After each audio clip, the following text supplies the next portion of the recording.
Good evening. Welcome to Empty Cross Ministries Daily Devotional.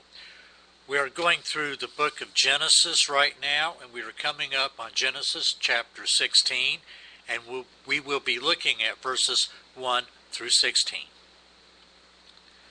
Now Sarai, Abram's wife, had borne him no children, but she had an Egyptian maidservant named Hagar.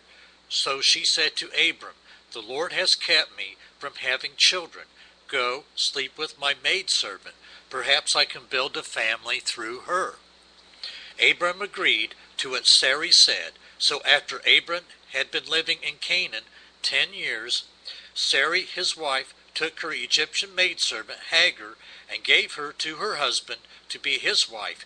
He slept with Hagar, and she conceived. When she knew she was pregnant, she began to despise her mistress. Then Sarai said to Abram, "You are responsible for the wrong I am suffering. I put my servant in your arms, and now that she knows she is pregnant, she despises me. May the Lord judge between you and me." "Your servant is in your hands," Abram said.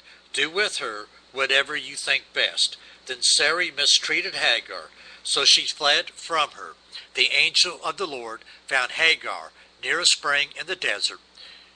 It was the spring that is beside the road to Shur. And he said, "Hagar, servant of Sarai, where have you come from, and where are you going?" "I'm running away from my mistress Sarai," she answered. Then the angel of the Lord told her, "Go back to your mistress and submit to her." The angel added, "I will so increase your descendants that they will be too numerous to count." The angel of the Lord also said to her, "You are now with child, and you will have a son. You shall name him Ishmael, for the Lord has heard of your misery. He will be a wild donkey of a man. His hand will be against everyone, and everyone's hand against him, and he will live in hostility toward all his brothers." She gave this name to the Lord who spoke to her, "You are the God who sees me."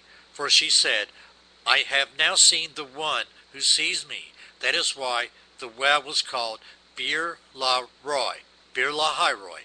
It is still there between Kadesh and Bered. So Hagar bore Abram a son, and Abram gave the name Ishmael to the son she had born. Abram was 86 years old when Hagar bore him Ishmael. Once again, Abram and his wife Sarai wandered from their walk of faith. When the child that God promised is delayed in coming, they decide to take matters into their own hands and find another way to fulfill the promise.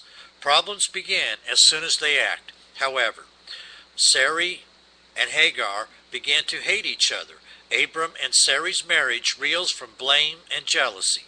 As a child is on the way, whose descendants will carry hostility toward God's people for many generations, the story of Sarai, Abram, and Hagar declares that God hears and God sees even when to us he seems to be absent.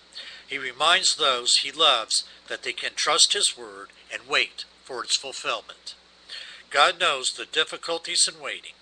Our sorrows matter to him.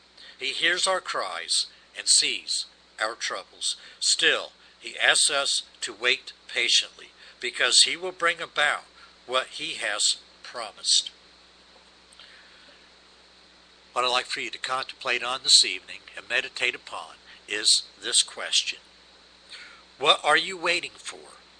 How are you doing in your waiting?